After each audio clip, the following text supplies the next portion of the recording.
So okay, it's time for the quarterfinal. We are on the draw. Our opponent don't have the companion. We open this hand, which is like okay against most of the decks because like we have uh, 3 draws to find second land, and even if we don't, we can like maybe connect with Soul Scar and light up to find more lands. They played Valakut Stoneforge, so this card is basically played only like mostly in Belcher and like other strange decks like I don't know Spike's Lotus Field deck and M Hayashi red decks, however you want to call it. But considering that they didn't show us the companion, I thought that it has to be Belcher, so this Path to Exile is pretty much dead at this point. I saw the Manamorphose, so that means Belcher for sure. We cast another Bauble. We draw a card, another light up. They played Balaget. Are really hoping to draw a land, more creatures, but I don't really feel that we are winning this game, cause like fast combo decks are quite hard matchups for the deck, because like we have to be faster than them, and unfortunately we found another Path to Exile, which is terrible at this point. We attack them for 2, cast light up. We found the second land, but we are looking for another threat to maybe like try to kill them if they don't have their combo. But they have Desperate Ritual, they have Manamorphose, which we knew about, and they cast Recross the Paths. And that means that we have like 1 turn to kill them, which considering our hand and our situation is like almost can't be done. Yeah, we saw that they didn't make a mistake. They revealed Reforge the Soul from the top. So what I did, I dashed Ragavan to maybe they made a mistake and put only 1 Reforge on top, but they knew about this Ragavan, so they most likely didn't do that. We exiled this Reforge, and I could have like darted them mid combat for 1 more damage, or even more like 2 more or 4 more damage, but like I didn't do that. Cast both of my lava darts, but I knew that the game is pretty much over. They cast Reforge. We just made them go through the motions. They cast Pact. They plunge it. They cast Ritual. They cast another Ritual. And they cast Belcher and finish us. And that was game 1. I thought that at this point it was pretty hard to win this match, but we still have hopes. We are on the play for game 2, so let's see how it goes. So it's game 2. We sided out 2 Path to Exiles and 2 more Prismatic Endings, because they are not doing a lot in this matchup.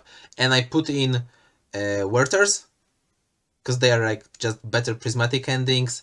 I put 2 Deflecting Palms, because they are good against like their namesake card. And that's it for the sideboarding. We don't really have a lot for this matchup. We open this hand, and this hand is almost perfect because it plays a creature on turn 1, 2 creatures on turn 2, and on turn 3, if we find like 2 spells, we can kill them. Like if one of those spells would be Lava Dart, it would be turn 3 kill. Like we can't really play around them, like having, for example, Fury or turn 2 kill. So we kept it, and like we just hoped.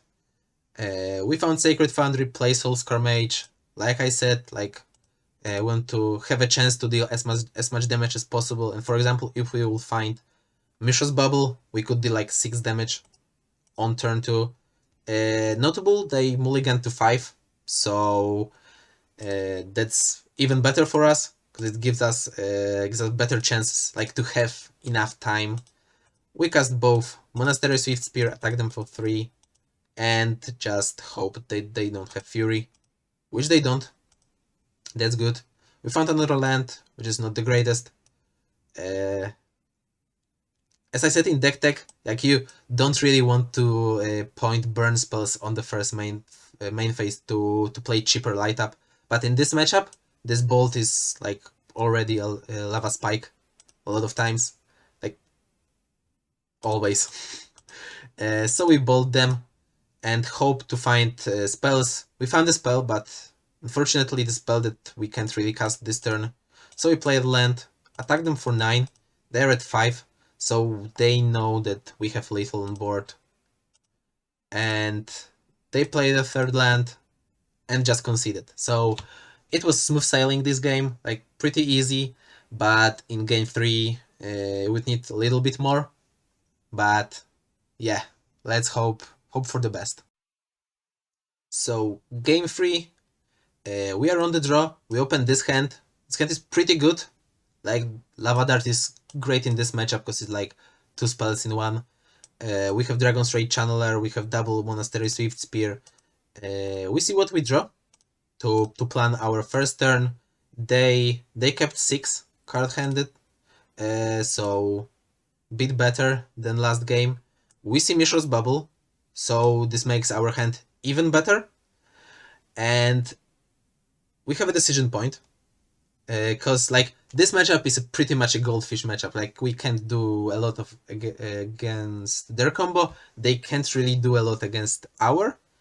And we could start with Dragon's Rage Channeler, as like I was saying in last rounds, that you want to play creatures without haste first, creatures with haste later.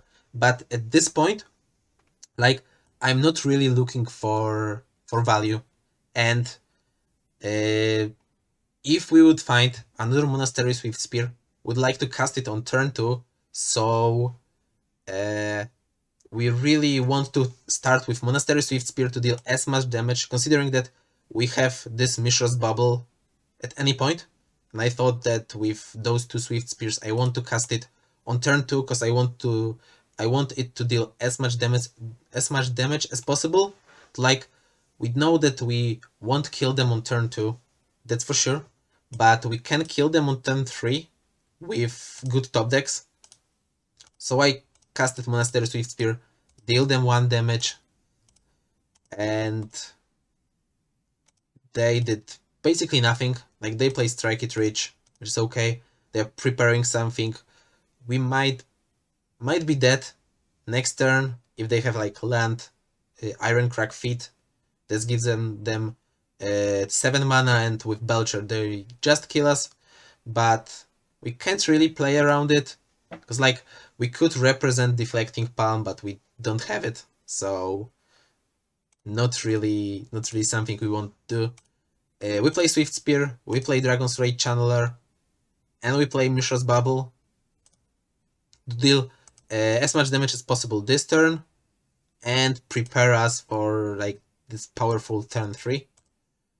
We bubble them, we see Pyretic Ritual, which can do nothing, can do everything. We have already 3 types in the graveyard, which is pretty good. And with Lava Dart, we already have like full Delirium. We draw Mishra's Bubble. That's a good top deck, because it's a spell. We basically like want to draw spells at this point. They cast Recross the Paths, and this means that like we have this 1 free turn. If we can kill them next turn, we are winning, because most likely they don't have this they don't have Fury. And we revealed Lava Dart, and this Lava Dart, like this is a perfect top deck. If I would like use Recross the Paths, to put a card on top, this would be Lava Dart. So we are pretty happy, because this means that we have lethal. But let's count it together. Like, we have 3 damage, we have this Lava Dart represents 3 damage, so that's 6, and like we have a Delirium, most likely, so 8, plus 3, that's 11, that's 14, that's 17, and that's 19. So even if we want to like flip Delirium, we still have lethal. So we just have to go through the motions. We attack with everyone. Cast first Lava Dart. Bind light up the stage because it doesn't matter. We are looking for just for Delirium. So we cast another Lava Dart. We put a land into the graveyard. We flash back Lava Dart. Put them down to 12. And this is just enough. Like, those are 5 6s. This is a 3-3. That's 13. That's like clean turn 3 kill, as Richard Garfield intended. And with a little bit of luck, this match, because I think that this matchup is not the greatest, we managed to beat them, killing on turn 3. So we advanced to the semifinals. And let's go.